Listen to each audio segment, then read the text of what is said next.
हम लोग पिछली क्लास में पारिस्थितिकीय अनुक्रमण पर बात किए थे। आज हम पर्यावरणीय अनुकूलन पे बात करेंगे, जो कि एक महत्वपूर्ण टॉपिक है पर्यावरण का। इससे पीसीएस में और यूजीसी नेट या फिर यूपीएससी में प्रीलिम्स में खूब क्वेश्चंस बनते हैं। पर्यावरणीय अनुकूलन क्या होता है, कैसे होता है, कोई जीव जंतु या पौधे पर्यावरण के प्रति अपने आप को कैसे अनुकूलित करते हैं, इन्हीं सब पे हम आज बात करेंगे। पर्यावरणीय अनुकूलन, इसी को बोलते हैं एनवायरमेंटल एडॉप्टेशन। ठीक है, एनवायरमेंटल एडॉप्टेशन होता क्या है, पहले तो यही जान लें, और क्यों होता है। देखिए, इस वातावरण में या पर्यावरण में जीवित रहने के लिए किसी भी जीव जंतु को या वनस्पति हो, जीवित रहने के लिए और उनका सही से एक बेहतर तरीके से वृद्धि हो सके और उनका विकास हो सके, इसके लिए ज़रूरी होता है भोजन, आवास, प्रजनन। ये वो कारक हैं जो किसी भी सजीव के आधारभूत पहचान है, मूलभूत पहचान है। इनके बगैर कोई जीव नहीं हो सकता है। यदि उसे भोजन न करना हो तो फिर किस बात का वो जीव है, निर्जीव वस्तु में आ जाएगा। अगर वो प्रजनन नहीं करता है तो फिर क्यों जीव कहा जाएगा उसे। अगर वो सजीव है तो भोजन भी करेगा, प्रजनन भी करेगा, और उसको रहने के लिए एक आवास की भी आवश्यकता होगी, तथा अन्य जैविक क्रियाएं भी होंगी जो अपने से दूसरे के साथ वो करते हैं, चाहे वो पर्यावरण के साथ हो रहा हो, अजैविक घटक के साथ में, या फिर जैविक घटक अपने जैसे ही किसी दूसरे सदस्य से वो कोई संबंध स्थापित कर रहे हैं या कोई क्रिया कर रहे हैं। तो ये सभी जो क्रियाएं होंगी ये किसी सजीव की पहचान होती हैं, किसी जीवित जीव की पहचान होती हैं। तो इन सब के लिए ज़रूरी होता है कि जहाँ भी वो हैं, जिस भी पर्यावरण में वो हैं, उस पर्यावरण में वो सर्वाइव कर सकें और ये सारी क्रियाएं अपनी पूरी कर सकें। और इसी को पूरा करने के लिए जिन विशेषताओं की आवश्यकता होती है या जिन गुणों की ज़रूरत होती है किसी भी सजीव को, उसी गुण या उसी विशेषता का विकास होना ही क्या कहलाता है, अनुकूलन कहलाता है। जैसे एक मछली है, वो जल में रहती है, जल का जो वातावरण है उसके प्रति वो अनुकूलित होती है। कैसे, उसके अंदर गिल्स पाए जाते हैं, पंख पाए जाते हैं जो तैरने में मदद करते हैं। जो गिल्स होता है वो ऑक्सीजन के लिए उनके लिए बहुत महत्वपूर्ण होता है, जो पानी से ही ऑक्सीजन को अलग कर लेता है, श्वसन क्रिया के लिए इम्पोर्टेंस है। ठीक इसी तरीके से उनका शरीर आप देखेंगे तो बहुत ही चिकना होता है, इतना चिकना कि वो पानी में जब तैरें तो फिर घर्षण से उनकी स्पीड कम ना हो जाए। जबकि स्थल पर रहने वाले जीवों में ऐसी कोई विशेषता तो होती नहीं है। ठीक इसी तरीके से जो मांसाहारी जीव होते हैं, जिनकी जो भोजन है, भाई उनको पेट भरना है तो भोजन करना होगा। तो जो मांसाहार जीव हैं उनके दांत आप देखेंगे नुकीले होते हैं, जबड़े मजबूत होते हैं। क्यों? क्योंकि उनको मांस के टुकड़ों को नोच कर खाना है। जो पक्षी प्रजाति है आप देखेंगे उनके अंदर फर होता है, पंख होते हैं जो कि उनको उड़ने में मदद करते हैं। तो अलग अलग वातावरण में जो जीव जंतु हैं वो सरवाइव कर सकें, इसके लिए उनके अंदर कुछ गुणों का विकास होता है, कुछ विशेषताओं का विकास होता है, और उन्हीं विशेषताओं के विकास की प्रक्रिया अनुकूलन कहलाती है। ठीक है, इसको लिख लें। किसी जीव जंतु या पौधों की बनावट या व्यवहार या फिर जीने की पद्धति, यानी जीने के जो तौर तरीके हैं, जिसकी सहायता से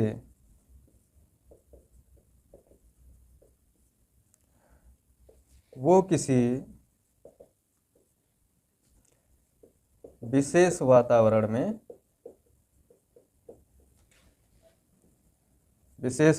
में जीवित रहते हैं,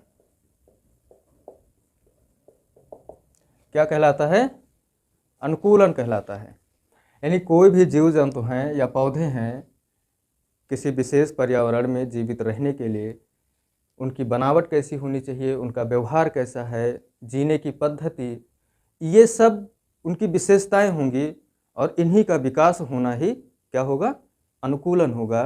पर्यावरणीय अनुकूलन का अर्थ हो गया उस विशेष पर्यावरण के प्रति अनुकूलन होगा। ठीक है, जैसे पक्षियों की चोंच है, जैसे पक्षियों की चोंच की बनावट। आपने एक पक्षी का नाम सुना होगा, कठफोड़वा। वो लकड़ी अर्थात जो पेड़ होता है, पेड़ को काट करके अपना घोंसला बनाते हैं, अपना आवास बनाते हैं। अगर उनके चोंच की बनावट मजबूत ना हो तो क्या वो लकड़ी को तोड़ पाएंगे? वो ऐसे ऐसे करके उस लकड़ी को काट काट के ठीक ठाक अपना आवास बना लेते हैं, इतना मजबूत उनका चोंच होता है।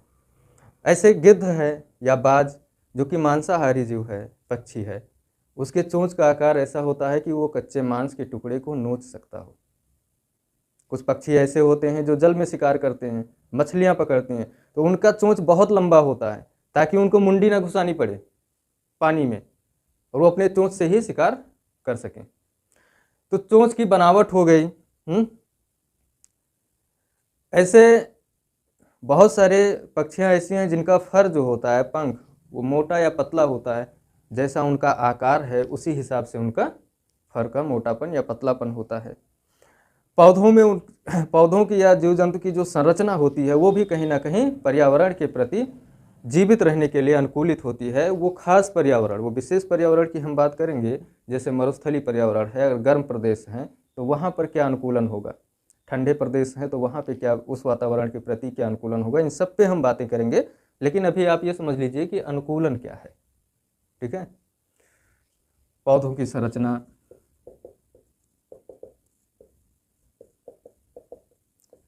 जैसे आप देखते होंगे कैक्टस या नागफनी जैसे वनस्पतियां जो होती हैं, पौधे होते हैं, ये क्या करते हैं, ये गर्म मरुस्थलीय क्षेत्रों में पाए जाते हैं, पानी की कमी होती है तो फिर इनमें कांटे होते हैं, कांटेदार वनस्पतियां होती हैं। इनकी जो पत्तियां होती हैं या तने होते हैं वो मांसल होते हैं, उनमें मोटे मोटे तने होते हैं लेकिन पत्तियां नहीं होती हैं, हरे तने होंगे। वो बहुत ज़्यादा क्षेत्र कवर करते हैं, उनकी जड़ें बहुत ज़्यादा क्षेत्र में फैली होती हैं, कारण कि अगर थोड़ी भी बरसात हो जाए तो ज़्यादा क्षेत्रों से वो पानी को कलेक्ट कर सकें, इकट्ठा कर सकें अपनी ज़रूरत के अनुसार। ऐसे आप कोड़धारी वनों की बात करते हैं तो कोड़धारी वनों में या शंकुधारी जो वन होते हैं उनकी क्या विशेषता होती है, वो इस तरीके के आकार के होते हैं, पेड़ भी और उनकी पत्तियां भी नुकीली होती हैं। तो कारण कुछ और नहीं है, वो ठंडे प्रदेशों के प्रति अनुकूलित होती हैं कि जब बर्फबारी होगी तो अगर ऐसे होगा पेड़ का आकार तो बर्फ गिरेगा और नीचे सरक जाएगा। अगर वो बरगद की पेड़ की तरह अपना तामझाम ऐसे फैलाए हैं, कैनोपी उनका फैला हुआ है बहुत बड़े क्षेत्रफल में, तो जब बर्फबारी होगी तो बर्फ के दबाव से उनकी जो तने हैं, जो डालियां हैं, वो टूट जाएंगी, शाखाएं। इस चीज़ से बचने के लिए वो वृक्ष किस तरीके का अनुकूलन कर रहे हैं, वो शंकुधारी बन गए हैं, अर्थात कोड़धारी हो गए हैं। उनका जो कैनोपी है वो फैला हुआ नहीं है बल्कि सकरा हुआ है। इससे उनको बचत मिलती है, उनकी शाखाएं बच जाती हैं, उनकी पत्तियां टूटने से बच जाती हैं बर्फबारी में। ऐसे कुछ जलीय पौधे होते हैं जो जल में रहने के लिए अनुकूलित होते हैं, इन सब पे भी हम बात करेंगे आगे चल करके। ठीक है, अब बात आती है कि ये अनुकूलन की आवश्यकता क्यों पड़ती है। अनुकूलन की जरूरत पड़ती है भोजन के लिए। किसी पर्यावरण में, अब जैसे पक्षियों की चोंच की बनावट की हम बात करें तो अगर गिद्ध के चोंच जो है वो इस तरीके से है तो इसका अर्थ हो गया कि इसकी जो चोंच की बनावट है या बाज की, वो मांस के टुकड़े को पकड़ करके खींचने में मदद करता है। अगर इनका चोंच सीधा हो, ऐसे हो, तो क्या ये मांस के टुकड़े को पकड़ के खींच पाएंगे? नहीं। लेकिन जब इनका चोंच ऐसे होता है, थोड़ा सा नीचे की ओर झुका हुआ, तो ये मांस के टुकड़े को पकड़ के क्या करते हैं, खींच पाते हैं अपनी ओर। तो इनके भोजन की जो आवश्यकता है उसकी पूर्ति करने के लिए भी अनुकूलन होता है। दूसरा, अगर इसके कारण की बात की जाए कि अनुकूलन क्यों होता है, तो फिर आश्रय निर्माण या आवास का निर्माण है। आवास का निर्माण, भाई बिना आवास के ये रहेंगे कहाँ, तो आवास के निर्माण के लिए भी अनुकूलन होता है। वंश वृद्धि अर्थात प्रजनन, बहुत सारे पक्षी होते हैं, प्रजाति होती है, जैसे आर्कटिक टर्न है, वो प्रवास करती हैं भोजन के लिए, और कुछ पर्यावरणीय परिवर्तन होता है तो फिर उनको प्रवास करना पड़ता है, वो एक क्षेत्र से दूसरे क्षेत्र में जाती हैं। ऐसे व्हेल मछली है जो ठंडी में गर्म प्रदेश की ओर जाती हैं भोजन के लिए। तो ये सब क्या है, अनुकूलन है इनका पर्यावरण के प्रति, कि वो पर्यावरण इनके अनुकूल बना रहे, इसके लिए बहुत सारी विशेषताएं इनके अंदर डेवलप होती हैं। ठीक है, वंश वृद्धि हो गया यानी प्रजनन हो गया। जीवन को सरलता पूर्वक जीने की चाह जो होती है, जीवन को सरलता पूर्वक जीने की चाह, ये सब वो कारण हैं जिनकी वजह से किसी जीव जंतु या फिर वनस्पतियों में रचनात्मक या क्रियात्मक परिवर्तन आता है, जो उस पर्यावरण में उनको जीवित रहने में मदद करता है या सहयोगी होता है। तो अब हम देख लेते हैं कि अनुकूलन की जो प्रक्रिया है ये पौधों में कितने प्रकार से हो सकती है और जीव जंतुओं में कितने प्रकार से होगी। तो हेडिंग बना लीजिए आप, पौधों में या वनस्पतियों में अनुकूलन, पौधों में अनुकूलन, एडाप्टेशन इन प्लांट्स। देखिए, पौधे अपने कुछ विशेष गुणों के द्वारा किसी विशिष्ट पर्यावरण में क्या करते हैं, जीवित रहने के लिए अनुकूलित हो जाते हैं। जैसे आप देखेंगे कि उच्च तापमान को सहने वाले भी बहुत सारे वनस्पतियां होती हैं। कुछ गर्म मरुस्थलीय क्षेत्र में जो वनस्पतियां रहती हैं और कुछ जलीय क्षेत्रों में रहती हैं वनस्पतियां, यानी जो जल में भी डूबी हैं लेकिन वो सड़ती गलती नहीं है, बल्कि बेहतर तरीके से वो सर्वाइव करती हैं। तो इनके अंदर कुछ विशेष गुण हैं, हम उन्हीं गुणों की बात करेंगे कि किसी विशेष पर्यावरण में कोई वनस्पति अगर सर्वाइव कर रही है तो क्या विशेषता उसके अंदर है, किस विशेषता के दम पर वो सर्वाइव कर रही है। ठीक है, तो इसके लिए पौधों के अंदर कुछ परिवर्तन आते हैं, उन्हीं परिवर्तनों को हम देखेंगे। तो पौधों में अनुकूलन, इसमें हम सबसे पहले देख लेते हैं कि प्रकाश के प्रति कैसा अनुकूलन होता है। भाई किसी क्षेत्र में कम प्रकाश है, किसी क्षेत्र में अधिक प्रकाश है, तो इसमें दो तरह की वनस्पतियां आपको मिलेंगी। आप गिना लीजिए, प्रकाश के प्रति अनुकूलन। ठीक है, इसमें एक वनस्पति ऐसी होती है जो छाया रागी होती है, ये शब्द आया हुआ एग्जाम में, छाया रागी, या फिर इसी को बोलते हैं छाया अनुकूलित वनस्पति, जियोफाइट।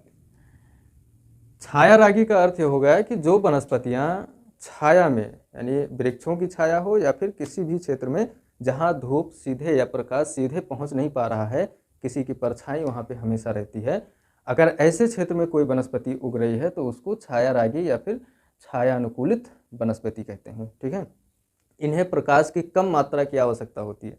वैसे भी ये छाया वाले क्षेत्र में उग रहे हैं तो फिर इन्हें प्रकाश कहाँ मिल रहा है, लेकिन बहुत कम मात्रा में भी ये सर्वाइव कर लेते हैं वनस्पतियाँ, इनके अंदर ये विशेषता होती है। आपने देखा होगा कि बड़े पेड़ के नीचे कुछ छोटी छोटी वनस्पतियाँ होती हैं, उनको धूप नहीं मिलता है क्योंकि जो बड़ा पेड़ है, बड़ा वृक्ष है, वो प्रकाश को रोक देता है ज़मीन तक आने के लिए, लेकिन इसके बावजूद भी ये वनस्पतियाँ सर्वाइव करती हैं। क्यों? क्योंकि इन्हें प्रकाश की कम मात्रा की ही आवश्यकता होती है, बहुत ज़्यादा प्रकाश की ज़रूरत भी नहीं होती है। ठीक है, एग्जाम्पल अगर देखा जाए तो आपने गांव में हल्दी का पौधा देखा होगा। हल्दी का पौधा आप अक्सर देखेंगे कि बाग बगीचे में लोग लगा देते हैं, बो देते हैं हल्दी को, क्योंकि उन्हें प्रकाश की कम मात्रा की ज़रूरत होती है, बहुत ज़्यादा पोषक तत्वों की भी आवश्यकता नहीं होती है और आसानी से ये हल्दी तैयार हो जाती है। ठीक है, तो इन्हें पेड़ के नीचे, बगीचे में भी तैयार किया जा सकता है। एक दूसरा प्रकार का जो पौधा होता है प्रकाश के प्रति, वो भी अनुकूलित होता है, लेकिन उसको अधिक मात्रा में प्रकाश की ज़रूरत होती है। ठीक है, वो बहुत ज़्यादा उच्च तापमान की आवश्यकता होती है प्रकाश संश्लेषण करने के लिए। इनको बोलते हैं हेलियोफाइट वनस्पति। क्या बोलते हैं? हेलियोफाइट वनस्पति। इसे बड़े वृक्ष होते हैं। यही सब एग्जाम में आने हैं, स्टेटमेंट में दे देगा कि जिन वनस्पतियों को या पौधों को प्रकाश की तीव्र आवश्यकता होती है, तीव्र मात्रा में प्रकाश की ज़रूरत होती है, उन्हें क्या कहते हैं। तो ऑप्शन में आपके मिल सकता है हेलियोफाइट, जियोफाइट, ठीक है, जेरोफाइट, इस तरह के नाम आपको देखने को वहाँ पे मिल सकते हैं एग्जाम में, ये आप ध्यान रखिएगा। एक शब्द और एग्जाम में पूछा गया था, फोटोट्रॉपिज्म, ये क्या होता है? फोटोट्रॉपिज्म, ये वनस्पतियां जो होती हैं, क्योंकि प्रकाश के लिए क्या होती हैं, प्रकाश संश्लेषण करती हैं, यानी प्रकाश संश्लेषी होती हैं, और इसी वजह से यह अपनी ऊर्जा प्रकाश संश्लेषण के द्वारा प्राप्त करती हैं। वनस्पतियों के पास जो भी ऊर्जा होती है वो प्रकाश संश्लेषण से मिलती है। प्रकाश संश्लेषण के लिए प्रकाश की आवश्यकता होती है। तो बस यही होता है फोटोट्रॉपिज्म, यानी वनस्पतियों का प्रकाश स्रोत की ओर आगे बढ़ना ही क्या कहलाता है? फोटोट्रॉपिज्म। वनस्पतियों का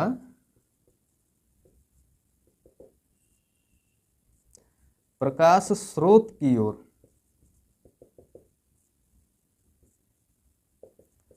आगे बढ़ना, ठीक। आपने देखा होगा अक्सर, और अगर नहीं देखे हैं तो आप जा करके देखिएगा, कुछ पेड़ ऐसे होते हैं जो एक तरफ से धूप तो प्राप्त कर रहे हैं लेकिन दूसरी तरफ से धूप आने का कोई चांस नहीं होता है। मान लीजिए किसी दीवार के साइड में कोई एक दीवार है और कोई पौधा यहाँ पर उगा है। प्रकाश इधर से तो मिल जा रहा है इसको, लेकिन इस साइड से छाया आ रही है, प्रकाश नहीं मिल रहा है। तो इस पौधे का जो विकास होगा वो ऑटोमेटिक कैसे होगा? इधर होगा, ठीक है। जिस तरफ से धूप मिल रही है उस तरफ ये जो पेड़ है या वृक्ष है वो आगे बढ़ेगा, ना कि इधर। इसी को फोटोट्रॉपिज्म कहा जाता है। ये एक प्रक्रिया है जिसका प्रदर्शन कौन करता है? पौधे करते हैं, ठीक। ये आप ध्यान में रखिएगा। और ये विकास क्यों होता है?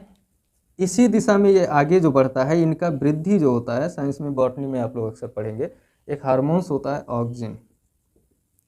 ऑक्सिन हार्मोन्स के कारण पौधों में वृद्धि होती है।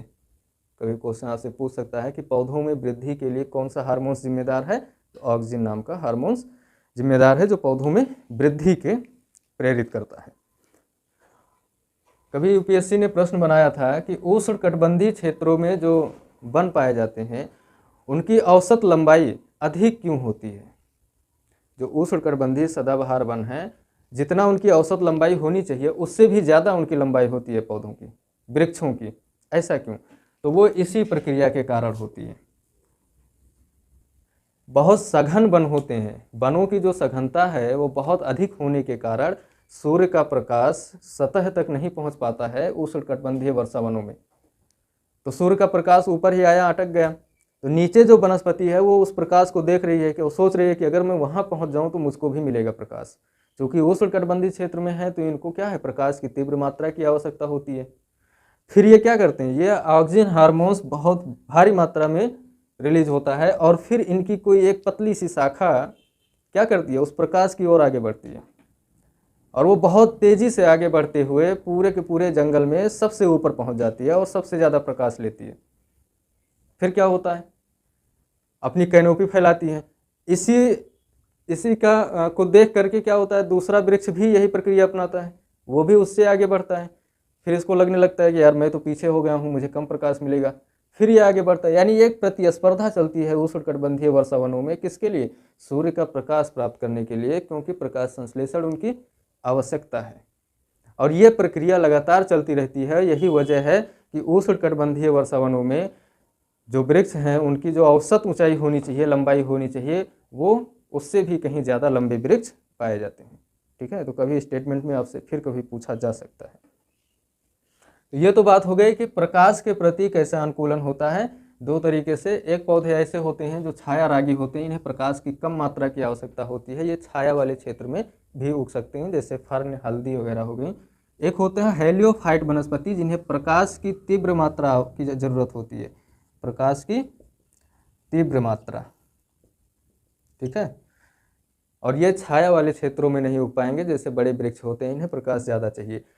अब इनके प्रकाश की ज़रूरत को ध्यान में रखते हुए जब कभी वृक्ष अपनी प्रकाश की या प्रकाश संश्लेषण की जो आवश्यकता है उसको पूरा करने के लिए प्रकाश, सूर्य के प्रकाश की तरफ आगे बढ़ते हैं, अर्थात जो स्रोत है प्रकाश का, जहाँ से प्रकाश आ रहा है, अगर वो इतने बड़े होल से प्रकाश आ रहा है तो उस होल में जा करके ये वनस्पति क्या करेंगे? अपना डेवलपमेंट करेंगे, उस होल से बाहर निकलेंगे। तो प्रकाश स्रोत की ओर वनस्पतियों का आगे बढ़ना या उनके तनों का विकास होना क्या कहलाता है? फोटोट्रॉपिज्म कहलाता है। ठीक है, ये प्रक्रिया। और ये फोटोट्रॉपिज्म की प्रक्रिया तेजी से क्यों होती है? हार्मोन्स कौन सा है इसके लिए? ऑक्सिन हार्मोन्स रिस्पॉन्सिबल है। और फोटोट्रॉपिज्म ही वो कारण है जिसकी वजह से उष्णकटिबंधीय वर्षा वनों में वृक्षों की लंबाई औसत लंबाई से अधिक होती है। ठीक, तो ये बात हो गई प्रकाश के प्रति या प्रकाश के साथ अनुकूलन। दूसरा है जलाभाव या ताप के प्रति अनुकूलन। जलाभाव का अर्थ होता है कि जल का जहाँ पे अभाव हो, जल जहाँ पे ना हो या फिर ना के बराबर हो या बहुत कम हो। ठीक है, ऐसे क्षेत्रों में जब कोई वनस्पति विकसित होती है तो उस वनस्पति को क्या कहा जाता है? एग्जाम में यही प्रश्न आपसे पूछा जाएगा। इनको जेरोफाइट वनस्पति कहते हैं। क्या कहते हैं? जेरोफाइट वनस्पति। जलाभाव, जलाभाव मतलब जल जहाँ पे नहीं है और तापमान अधिक है, तो ऐसा कौन सा क्षेत्र होगा? शुष्क क्षेत्र होगा, मरुस्थलीय क्षेत्र होगा, होगा कि नहीं? तो ऐसे क्षेत्रों में जो वनस्पतियां पाई जाती हैं उनको जेरोफाइट वनस्पति कहते हैं। ये शुष्क परिस्थितियों में जीवित रहने के लिए क्या है? अनुकूलित होती हैं। शुष्क वातावरण में जीवित रहने के लिए अनुकूलित होती हैं।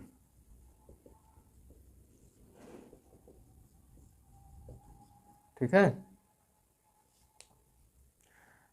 तो अगर शुष्क वातावरण में ये जीवित रहने के लिए अनुकूलित हैं तो फिर कैसे हैं अनुकूलित, हम इन पे बात कर लेते हैं।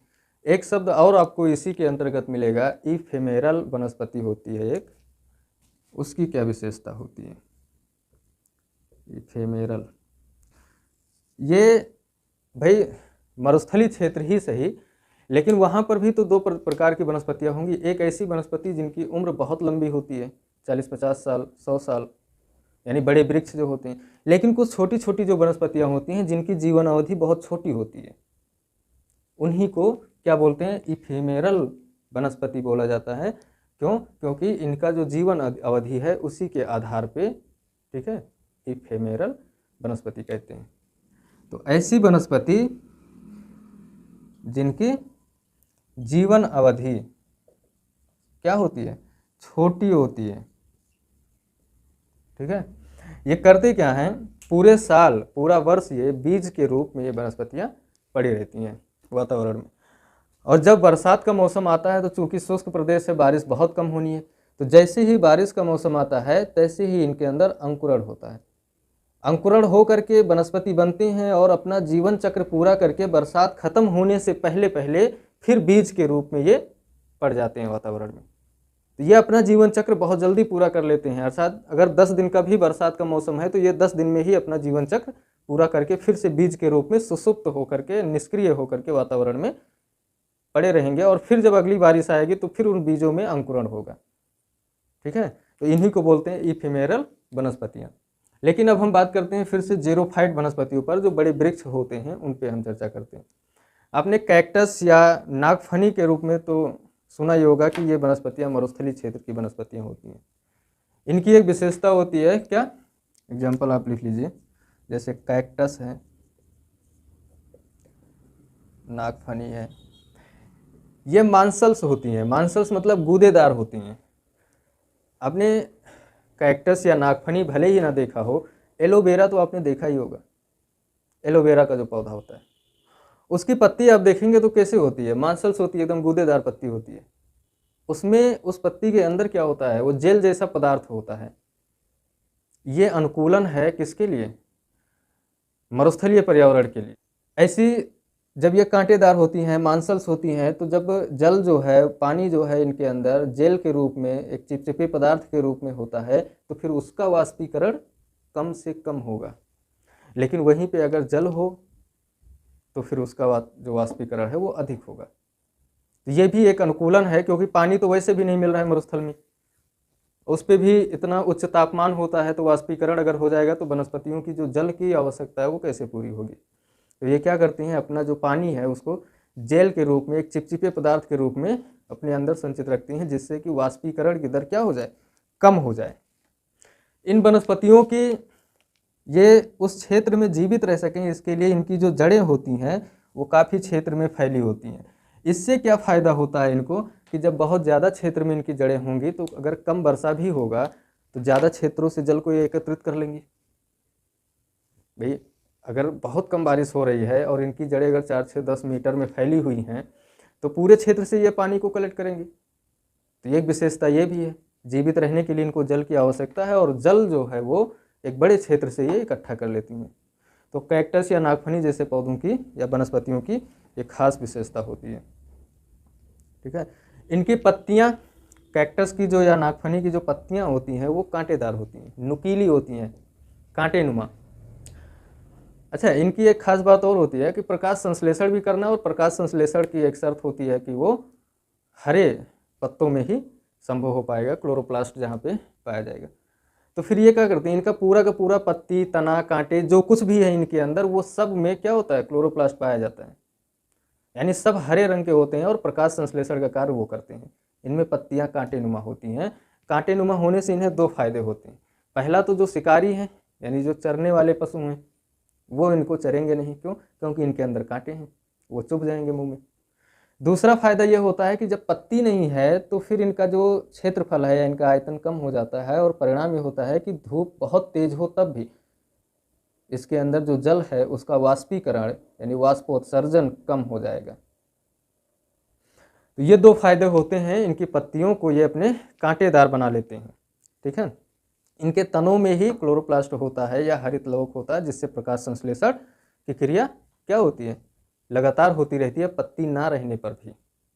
ऐसे सिंगाड़े में भी होता है, जो जल हम पढ़ेंगे जलीय क्षेत्र में रहने के लिए अनुकूलित होता है। उसके भी तनों में क्या होता है, क्लोरोप्लास्ट पाया जाता है। वहीं से जा करके क्या होता है, प्रकाश संश्लेषण होता है। उसकी भी पत्तियां अल्प विकसित होती हैं, सिंगाड़े की भी। ठीक है, इनके विपरीत अगर मरुस्थलीय क्षेत्र में या जलाभाव या ताप के प्रति अनुकूलन में देखा जाए तो खजूर है, खेजड़ी का वृक्ष है या बबूल का वृक्ष है, ये सब वृक्ष भी बड़े वृक्षों में पाए जाते हैं वहाँ पे।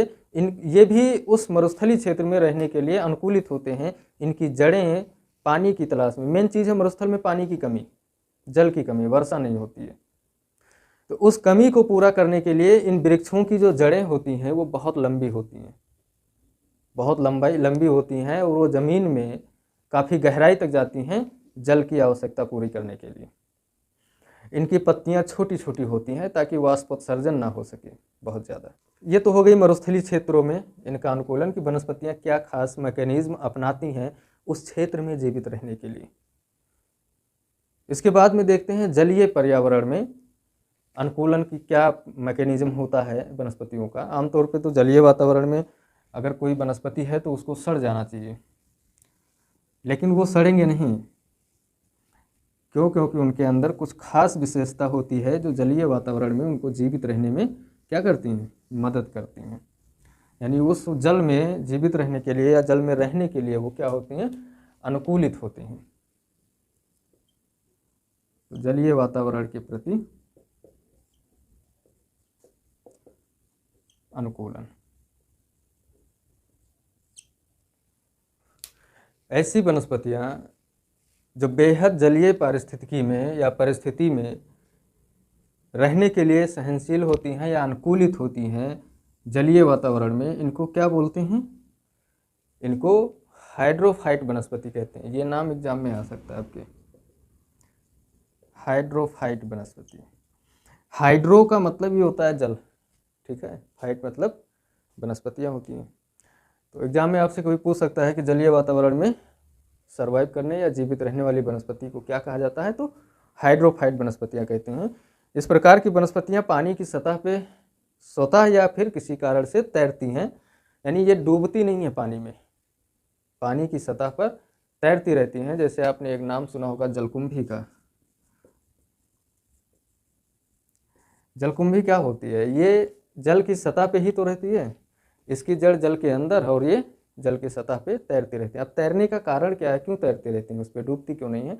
तो इस तरह की वनस्पतियों में इनकी तनों में ना वायुकोश पाया जाता है। जैसे मान लो ये वनस्पति है, तो इनका जो तना है वो कुछ इस प्रकार से बना होता है। इसमें वायुकोश, वायुकोश का अर्थ हो गया कि इनका जो तना है इसमें हवा भरी रहती है, हवा भरा है। अब ये इतना, ये जल के अंदर है, ठीक है, ये जल के अंदर है, और ये वायुकोश होने के कारण अब इनकी जो पत्तियां हैं, इनका तना जो है वो डूबेगा नहीं। कारण यही है कि इनके तनों में हवा भरा हुआ है, तो फिर ये डूब तो सकते नहीं है। तो ये जल के ऊपर रहेंगे और इनकी जड़ जो है, जहाँ से उनको पोषक तत्व मिलना है, वो जल के अंदर रहेंगे। जलकुंभी आप कभी निकाल कर देखिएगा, कुछ ऐसी ही संरचना मिलती है उसकी। अब तालाब वालाब में जाएंगे, गड्ढे में भी आपको मिल जाएगी जलकुंभी, क्योंकि ये बहुत तेज़ी से फैलने वाली वनस्पति है। और जलीय प्रदूषण में यूट्रोफिकेशन शब्द एक आपको पढ़ाया जाएगा, उसका एक ठीक ठाक एग्जाम्पल है ये यूट्रोफिकेशन। कुछ पौधे ऐसे भी होते हैं जल में जो वो सतह के ऊपर रहते तो हैं, लेकिन उनकी जड़ें जल के अंदर कीचड़ में धसी होती हैं, जैसे कमल है। कभी कमल का पौधा देखे हैं आप लोग? कमल सतह के ऊपर आपको नजर आएगा खिला हुआ, लेकिन जब आप उसको उखाड़ेंगे तो आप देखेंगे कि जो जल में सतह पे जो कीचड़ होता है ना, उस कीचड़ में उसकी जड़ें होती हैं, बढ़िया से मजबूती से पकड़ी रहती हैं। तो कमल भी एक इसका अच्छा उदाहरण है। इनमें प्रकाश संश्लेषण कैसे होता है? सिंगाड़े को भी आपने देखा होगा, उसका भी यही कंडीशन होता है, उसकी भी जड़ें कीचड़ में धसी होती हैं और ऊपर उसके तने फैले होते हैं, पत्तियां अल्प विकसित होती हैं। प्रकाश संश्लेषण का कार्य जो सतह के ऊपर, जल के जो सतह है उसके ऊपर जो वनस्पतियों का जो भाग होता है, प्रकाश संश्लेषण वही भाग करता है। तो सिंगाड़े का जो तना होता है वो उसी में क्लोरोप्लास्ट पाया जाता है, हरित लवक, और वहीं से उसका प्रकाश संश्लेषण होता है और ऊर्जा की जो मात्रा होती है वो पूरी होती है। अब एक सवाल ये बन सकता है कि पानी के ऊपर भले ही रहते हैं, लेकिन पानी तो उन पर पड़ता ही होगा, तो फिर वो सड़ती क्यों नहीं है पत्तियाँ? तो इन पत्तियों के ऊपर मोम जैसा कुछ पदार्थ होता है, ठीक है। इन पत्तियों पर जो जलीय वनस्पतियां हैं, इन पे मोम या फिर आप वैक्स, ये पदार्थ होता है जो बहुत ही चिकना होता है, स्मूथ होता है। इनके ऊपर ये नेचुरली रहता है, कोई लगाने नहीं जाता है, बल्कि ये नेचर की ही देन है। उस वातावरण के प्रति इनकी विशेषता है जो उनको सड़ने गलने से बचाता है। इसके बाद में फिर आता है जो सैलाइन वाटर होता है या नमकीन जल होता है, जिस जल में खारापन होता है, उस जल में भी कुछ वनस्पतियां हैं जो रहने के लिए अनुकूलित होती हैं। हम उन पर भी बात कर लेते हैं। तो लवणीय वातावरण में अनुकूलन,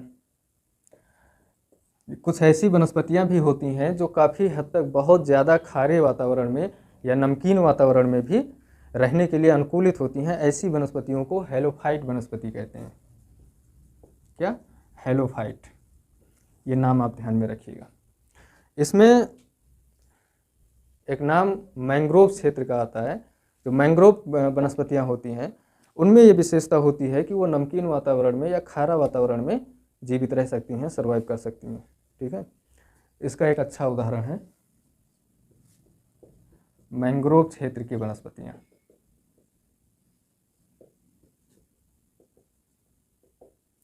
इसमें एक वनस्पति भारत में एक सुंदरवन है, पश्चिम बंगाल में सुंदरवन डेल्टा, जो गंगा ब्रह्मपुत्र नदी का डेल्टा है, उसी में ये वन पाया जाता है। तो सुंदरवन में एक सुंदरी नामक वृक्ष भी होता है, जिसको हेरिटेरा भी कह सकते हैं। क्या? हेरिटेरा, इसी को सुंदरी वृक्ष भी बोलते हैं। और इसी वृक्ष की बहुलता, यानी इसी वृक्ष की अधिकता है इस वन में, इसीलिए उस वन का नाम क्या पड़ा? सुंदरवन पड़ा है। सुंदरवन नाम पड़ा है सुंदरी वृक्ष के कारण, जिसका साइंटिफिक नेम हेरिटेरा है, ठीक है। हेरिटेरा। एक और वनस्पति यहाँ पे पाई जाती है, मैंग्रोव की ही वो प्रजाति है, राइजोफेरा। क्या? राइजोफेरा। ये लाल रंग का होता है, लाल रंग का मैंग्रोव।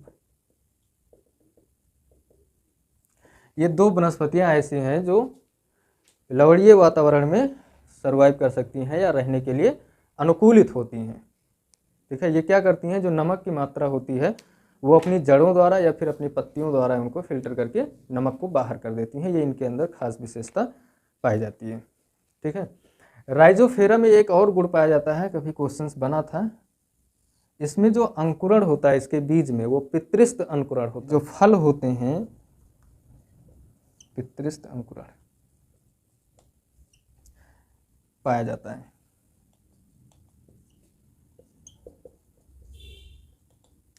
पितृस्थ अंकुरण का अर्थ ये होता है कि जो राइजोफेरा वनस्पति में जो फल होता है, भाई फल टूटेगा, पकेगा, फिर बीज से ही तो अंकुरण होगा। लेकिन यहाँ पर राइजोफेरा की तो ये विशेषता है कि वो नमक को बाहर कर देता है, लेकिन ये वनस्पति की विशेषता है, बीज की नहीं। जब वो बीज वनस्पति बन जाएगी तभी वो ऐसा कर सकती है। तो अगर राइजोफेरा के फल पक करके और पानी में गिर गए तो क्या अंकुरण हो पाएगा? नहीं हो पाएगा, क्योंकि पानी का जो क्वालिटी है ना वो खारापन है, बहुत ज़्यादा नमकीन है। तो इस चीज़ से बचने के लिए, निखारेपन से अंकुरण को बचाने के लिए क्या होता है कि जो फल होता है, फल डाल से लगा ही रहेगा, तभी उसमें क्या होगा, उस बीज में अंकुरण हो जाएगा।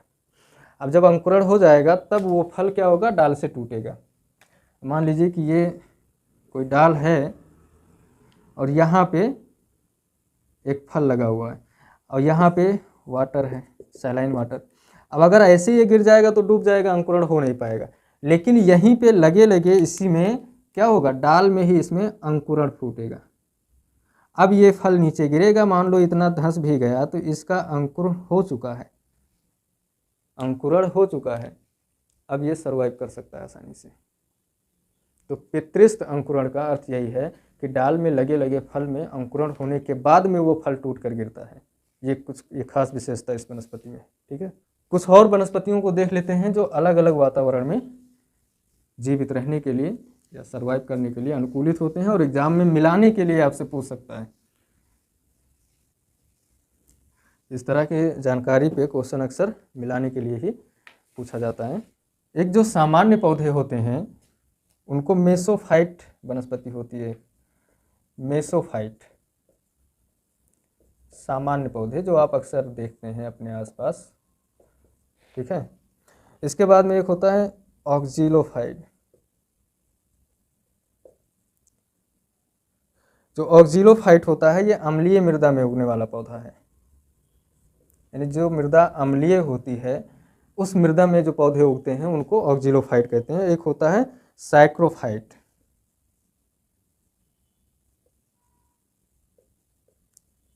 साइक्रोफाइट की क्या विशेषता होती है कि ये जो उस मृदा में उगते हैं जहाँ पे तापमान कम होता है, कम तापमान वाली मृदा, जैसे उच्च अक्षांशीय क्षेत्रों में होते हैं मॉस, लाइकेन, ये सब।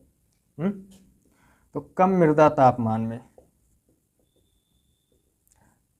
जैसे मॉस, लाइकेन, ये सब है।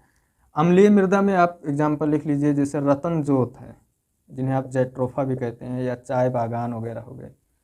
तो ये अम्लीय मृदा की वनस्पतियां हैं। एक होता है लिथोफाइट। क्या होता है?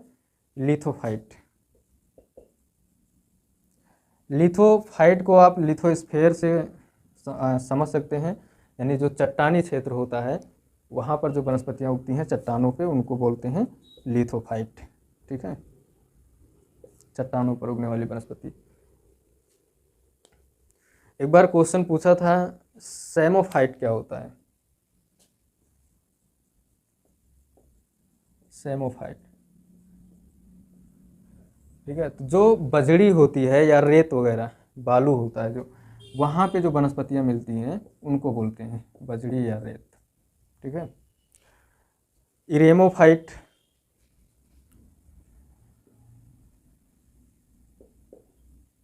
इरेमोफाइट स्टेपी क्षेत्र जो होते हैं या रेगिस्तान, यानी ठंडे और गर्म मरुस्थलों में जो वनस्पतियाँ उगती हैं, स्टेपीज और रेगिस्तानी क्षेत्र की वनस्पतियाँ, स्टेपी और रेगिस्तानी